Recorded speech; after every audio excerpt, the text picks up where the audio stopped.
احادیث مبارکہ کی روشنی میں شب برات کی کیا اہمیت ہے؟ کیا اس رات کی عبادت ٹھیک ہے؟ شب برات کا روزہ رکھا جاتا ہے، اس کی صحیح حیثیت کیا ہے؟ شب کا روزہ تو کبھی ہوتا ہی نہیں، یہ آپ نے شب برات کا روزہ کیسے لکھ دیا؟ شب رات کو کہتے ہیں نا۔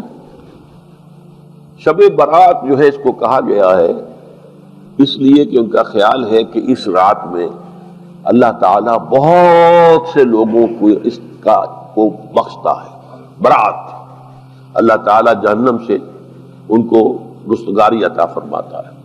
اس کے ضمن میں جو صحیح احادیث ہے صرف ایک ہے، اور وہ یہ ہے کہ حضرت عائشہ صدیقہ رضی اللہ تعالیٰ عنہ بیان کرتی ہے کہ ایک روز حضور کی میرے ہاں شب باشی کی باری تھی، لیکن میری رات کو آنکھ کھلی تو حضور نہیں تھے موجود، تو مجھے تشویش ہوئی کہ آپ کہاں گئے؟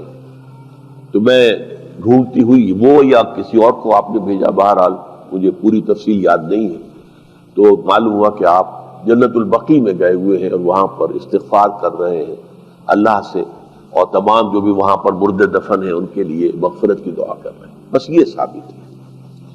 باقی اب اس میں جو ہے ہندوؤں سے ہم نے مانگ لی دیوالی، تو دیوالی جو ہے وہ روشنی کی جا رہی ہے اور بتیاں جلائی جا رہی ہیں، تو مختلف لوگوں سے ہم نے بورو کی ہیں چیزیں، جیسے عید میلاد النبی ہے وہ ہم نے کرسچن سے بورو کر لی، یا شیعوں کے تعزیوں کا توڑ کرنے کے لیے ہم نے بات بنا لی۔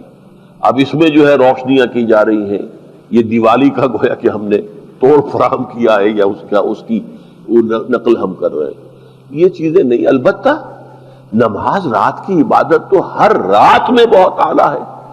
چلیے اگر اور دنوں میں نہیں ہوتا، اس رات کو آپ کو، کیونکہ حضور نے بھی استغفار کیا خاص طور پر جا کر جنت البقیع میں، تو اگر آپ بھی کریں، نماز پڑھیں اور استغفار کریں تو کیا ہے، بہت اچھی بات ہے، اس میں تو کوئی حرج کی بات ہے ہی نہیں۔ لیکن اسے کوئی تہوار کی طرح منانا، پٹاخے چھوڑنا اور جو ہے وہ روشنی کرنا، یہ بھارت صحیح نہیں ہے۔ روزہ بھی چونکہ 15ویں شب ہوتی ہے، 15واں دن ہوتا ہے، پھر اس اعتبار سے حضور کے معمولات میں تھا کہ آپ ہر مہینے کی 13، 14، 15 تاریخوں میں روزہ رکھتے تھے۔ تو اگر آپ یہ نیت کر کے روزہ رکھ لیتے ہو، کیا کہنے ہیں، نور علی نور ہے، اور روزہ کسی وقت بھی نفلی روزہ رکھا جائے اللہ تعالیٰ قبول فرمائے گا۔